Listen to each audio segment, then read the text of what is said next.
Vikings, let's win this game. Vikings fans, today is absolutely loaded with breaking news. Kwesi Adofo-Mensah getting fired, the kind of move nobody expected right now. A key piece of the offense turning into a serious money and future debate. A big name starting to get linked to the most delicate position on the roster. And at the very end, a locker room leader speaking from the heart in a shocking way.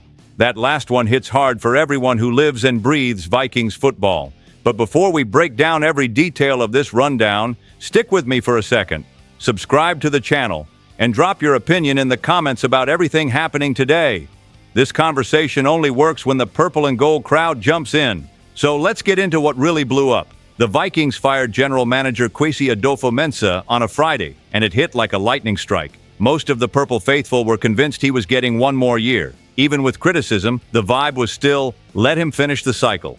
But the team waited weeks. The season ended. He spoke at his press conference on January 13th. After that, he kept working as usual. He was at the Senior Bowl in Alabama, and everything looked normal. Then suddenly the news drops from a major league source. To be honest with you, when a decision comes this late and this cold, it feels like the front office locker room had been cracked for a while. There was talk of tension inside the building. People around the NFL said the atmosphere was ugly. I am not into gossip, but the delay fits that story. So why did the axe finally fall? Two things keep coming up: the quarterback saga and a draft record that failed to produce a real young core. The team found some short-term answers, but true young difference makers were rare. You look around and ask, where is that 2022 pick who became a no-doubt starter? Some players only saw the field because of Brian Flores' decisions or pure necessity. That lands on the general manager. Then there is the quarterback mess. On one side, a veteran who played well and flipped expectations upside down. On the other, a young plan that never really took off the way fans wanted. If ownership wanted one path and the general manager wanted another, someone was going to be gone. And it was him. My reaction was straight up now. I even laughed out of nerves. You know that laugh you do so you do not start yelling. The real problem is the clock. The league is already deep into the hiring cycle, and Minnesota is late to the race. That is why Rob Brzezinski was put in as interim. He is a long-time guy, knows everything, and will hold the wheel through the draft. It also suggests that at least for now, Kevin O'Connell is safe. If there were real cracks there, we would have seen smoke already. But listen closely. A new general manager from the outside would not have emotional ties to anyone on this roster. No, my project. No, my guy. That can shake up big decisions even with young players fans have already embraced. Tell me in the comments if you think this firing was way too late or way too early, because I have seen fans on both sides. And stay with me because the next part of this story is even more dangerous. Who controls the draft now and how that changes every pick? And stick around to the end because the final story today is heavy and hits pride directly. Before that, one detail still bothers me. The team is not rushing to hire another general manager. That says a lot about their desire for short-term control and how the draft has become the top priority. In a moment, I will tell you who is signing off on these decisions for now. Another layer of this situation is even wilder. The team has made it clear they will not start an immediate search for a new general manager. Rob Brzezinski is taking control through the draft. He has been with the franchise since 1999. That is a lifetime in NFL terms. This guy has seen trades, rebuilds, championship windows, everything, and he is not just any executive. He is known as a salary cap wizard. He is the guy who opens the spreadsheet and finds money where none seem to exist. He has been negotiating major contracts for years. His signature is on some of the most historic deals in team history. To be honest with you, I understand the choice, but I hate when a franchise goes into kick the can mode, because the offseason does not wait. Free agency hits in March. Then the draft comes at the end of April. Every day of uncertainty turns into rushed decisions later. The upside is that Brzezinski knows the building and has internal respect. He has worked under shared power structures before. He does not need to learn the layout, but it is also true that he was not hired to be the face of scouting. He was built to manage, negotiate, and keep the team within the rules. And that leads to the big defend the North question: who has the final say on draft picks? From everything pointing out, Kevin O'Connell and Brian Flores will carry serious weight. Assistant general managers in the scouting department stay heavily involved. Ryan Grigson, Demetrius Washington, and the rest of the personnel group. I can picture a committee making calls with Brzezinski signing off at the end. That can be good because it avoids last-second chaos. But it can also be bad because committees sometimes mean nobody owns the mistake. And when things go wrong, the bill lands on the purple and gold crowd. So here's the question out loud. Are the owners waiting until after the draft to hire a general manager and hand him a roster already built? If so, that new guy walks in without choosing the menu. He just eats what is served. And here is another detail people are not talking about. If the next general manager comes from outside, he has no attachment to the young quarterback or to the young number 2 receiver. That means some locks can turn into question marks very fast. Here is an in the stands read you do not hear everywhere. When a team delays a hire like this, it is saying it prefers short-term control and cap stability, even if the long-term vision stays blurry. That cranks the pressure on the draft. Miss, and there is nowhere to hide. Hit, and the next general manager steps into a much cleaner picture. Sounds fine, but the draft also pulls in another conversation: money and roster space. And that leads straight into the next story. A receiver who has turned into a real risk decision and pretending it is not a problem is not an option. Now the talk gets very real because it is about money and trust. The Vikings have a major decision to make with Jalen Nailor. He is not the star of the team, but he has become the guy who shows up when the game tightens. Reliable hands, honest routes, and a burst that flips drives. He was a late pick back in 2022. Over the last couple of years, he has become a coaching staff favorite.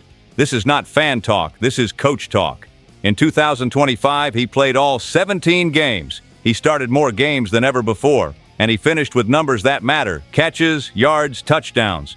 To be honest with you, I hate when a franchise treats this type of player as disposable because that is how you lose depth and end up crying during the season. But I also get the other side. The cap is tight. The word going around is that the team is in the red. Then you look at the top of the position. Justin Jefferson already has a massive contract. Jordan Addison is the future number 2 and is already extension eligible. So the cold logic is, you cannot pay everyone. But real life has noise. Addison has dealt with suspensions, missed games with injuries, and had off-field trouble recently. Charges were dropped, fine. But the message to the purple and gold crowd is simple. Blindly trusting availability is a risky bet. That is where Nailor becomes insurance. He can line up inside, outside, and does exactly what is asked. He learned multiple receiver spots in O'Connell's system. That matters. He turns 27 in March. That means he is not a projection. He is what he is. And that has value. Market projections say he could land a 2-year deal around $10 million. That is not crazy by NFL standards. But for this cap, every million counts. I picture the meeting room. One side saying, let him walk, we have our top 2. The other side saying, if things go sideways, who bails us out on 3rd down? That debate is exactly what everyone who lives and breathes Vikings football is having right now. Because everyone loves stars, but games are won with full rosters. I want to hear you on this. Would you keep Nailor at that price, or let him test the market and roll the dice with cheaper draft options? Tell me in the comments like you would tell a friend at the bar, and stay with me because when you pull the cap thread and the offense thread, it leads straight into the next bomb. The team is already looking at big names to battle at the most sensitive position on the roster, and I will be clear about this. If Jefferson is praising the guy daily, I stop and listen, because JJ does not endorse just anyone. And now we reach the part that always knots the stomach of fans: quarterback. Sources around the Senior Bowl say the Vikings want to beef up the quarterback room to compete with J.J. McCarthy next year. The message is we believe, but we cannot rely on that alone. The biggest fear is injury, and one name has popped up loud: Anthony Richardson, a former top 5 pick of the Colts. He is the kind of player where, if it works, you look like a genius. If it fails, you spend 2 years explaining to the purple and gold crowd why you gambled. To be honest with you, I am tired of plans built on maybe. I want reps, consistency, real tape. But I understand the appeal. Richardson has arm strength and legs. He changes games as a runner. And O'Connell had interest in him during the 2023 draft process. There were even reports that the Vikings made a massive offer to move up for him. It did not happen. Now the conversation is back. The issue is his career so far has been chopped up. Early shoulder injury, accuracy problems, mid-season benching. He completed under 50% of his passes as a starter 1 year. That is heavy. More recently, he suffered a bizarre injury, fracturing his orbital area in a training accident. On the other side, McCarthy also lacks mileage. Young, limited game time, and already carrying health concerns. It feels like the team is saying, let's put 2 projects in the same room and see who breathes easier. So what does that cost? The talk is a 3rd or 4th round pick, based on recent quarterback trades, but there is a contract wrinkle. Richardson has a 5th-year option that could turn into a massive cap hit later. So if you bring him in, there has to be a real plan. You cannot do this just to see what happens. And there is another name floating: Mac Jones, a more controllable veteran. Lower ceiling maybe, but more predictable if the young guy struggles. That is exactly the type of quarterback the team says it wants. Someone who keeps the offense afloat when turbulence hits. Here is a stands-level read you do not hear often. If the Vikings seriously pursue Richardson, it means the fear about McCarthy's health is much higher than they are letting on. And that changes everything. Hold on to that, because the next story leaves the field and hits pride directly. A star from the offense spoke with no filter about a snub that hurt. And even if a move happens, I see it as a short test. 1 year to compete.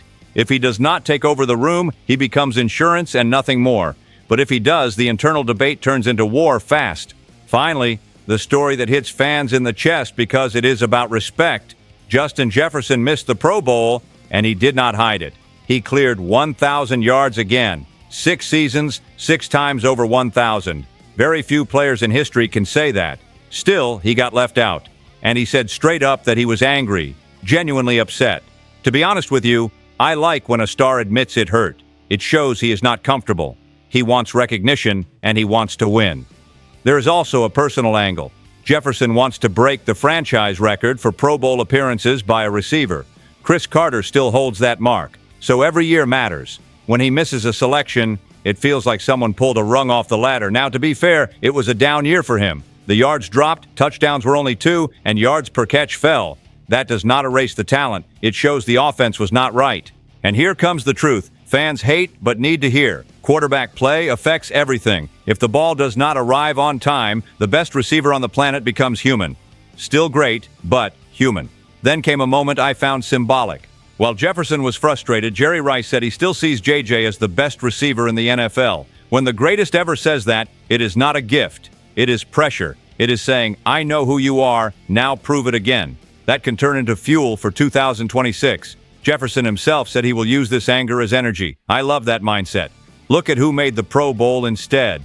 Puka Nacua, Jackson Smith-Njigba, George Pickens, and Amon-Ra St. Brown. Great players. But I do not buy the idea they are more than him. This frustration also exposes another wound. No Vikings players were selected at all. 0. That hurts the identity of everyone who lives and breathes Vikings football.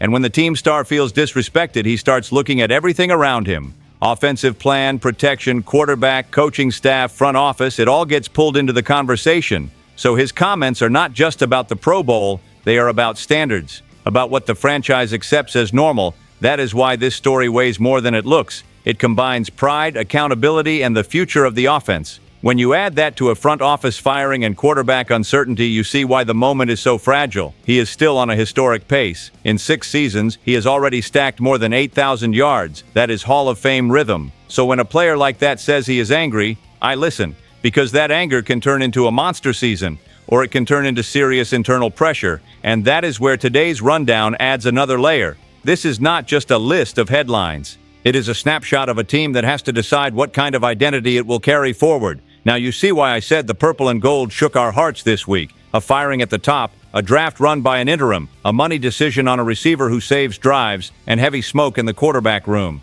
Add a frustrated Jefferson with a bruised ego, and the pressure snowballs. I will say it clearly. 2026 will separate those who just watch from those who truly live and breathe Vikings football. Drop your take in the comments. This space belongs to everyone who lives and breathes Vikings football. Stay tuned. SKOL Vikings, let's go.